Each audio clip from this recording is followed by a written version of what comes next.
Hey CrossFit Huntsville, here is your home WOD for Wednesday, March 25th.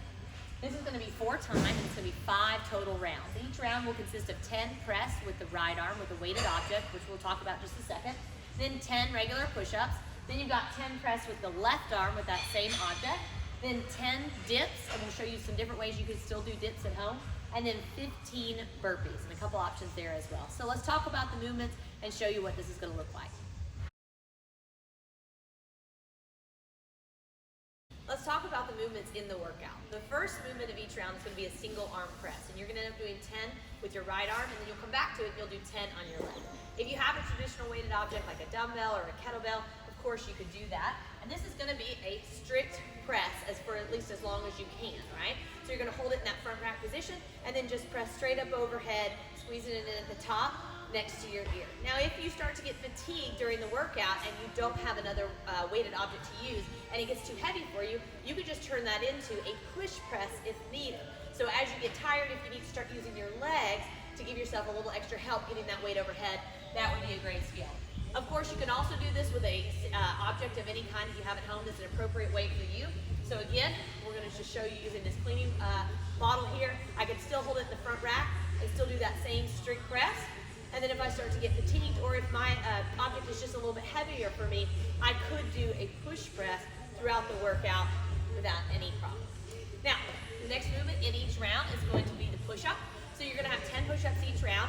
Push-ups are pretty tough, so you may be able to do these RX if you can. Remember, you'll just start at the top of a plank, feet no wider than your shoulders. You'll go down and touch just your chest, and then full extension at the top. You can, of course, scale by going to your knees, same range of motion standard. And then we're also going to show you how to do an elevated push-up. I'm going to use this chair here. We're going to use this in just a moment for our dips as well. And you can just do an elevated push-up. It would look like this. Still working the full range of motion, but making it a little bit easier than a traditional push-up. The dips can be done in a couple different ways depending on what you have at home.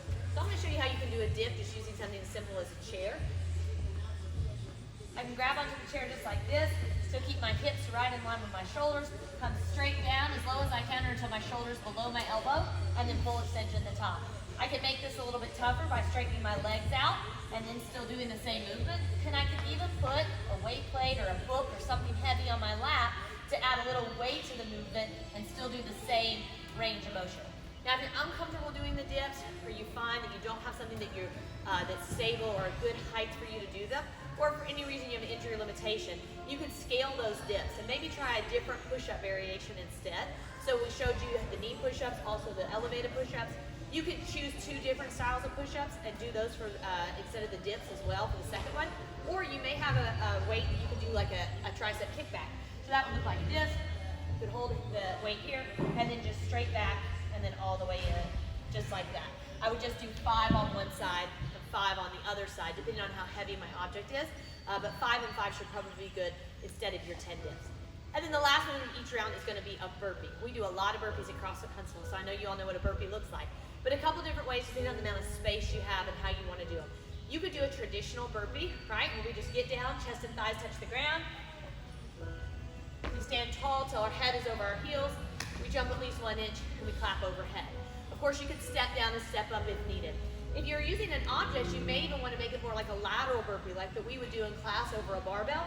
So I could set my dumbbell here, and I could do my burpee. And at the top, I could do a little 2-footed jump over that as well. Now, there is a lot of pressing in this workout. So you're doing your shoulder press overhead, you're doing your push-ups, you're doing your dips. So you may find that you're just very fatigued and you need to scale that burpee a little bit further. If needed, you can do what we call a no push-up burpee. It's just exactly what it sounds like. It's the same movement, but you just don't do a push-up at the bottom. So I would jump down, out to a plank, jump back in, jump and clap, or jump over my object.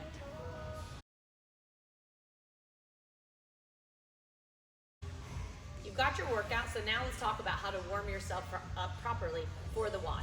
So we're going to suggest that you start with just 10 minutes of some general stretching. Think about the things that you're used to doing in our CrossFit Huntsville class. Maybe some back slaps, some arm circles, touch your toes.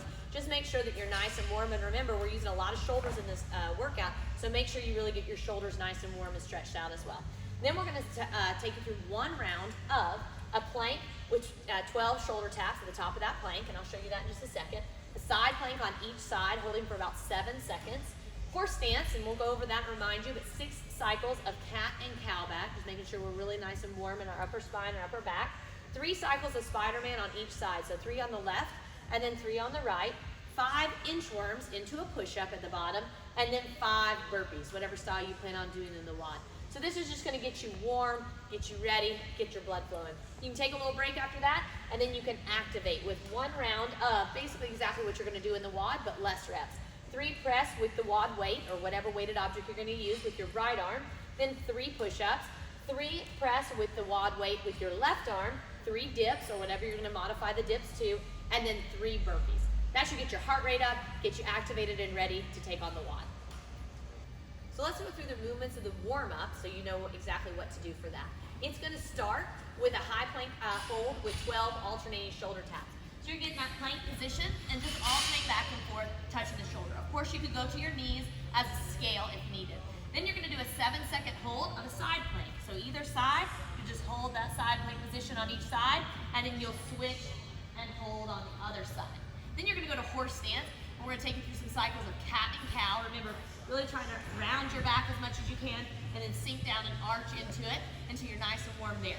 We'll go to Spider-Man, 3 cycles on each side, and taking your elbow down, and then twisting and reaching up to the sky on each side. Then, I'm going into some inchworms, and we'll do 1 push-up at the bottom of each inchworm. Remember, on that, you're gonna walk yourself out to a plank. If you can do a traditional push-up, great. If you can go to your knees, that's fine.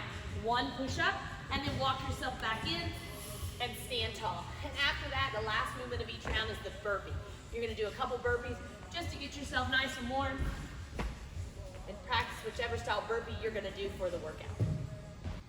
All right, guys, you've got your warm-up, you've got your activator, and you've got your workout. If you have any questions or concerns, as always, please feel free to reach out to us, and we'll be glad to help you with any kind of modifications or scaling options that you need. And again, keep letting us know how it's going at home. We miss seeing you, but we love hearing how your workouts are going at home while you're away from the gym.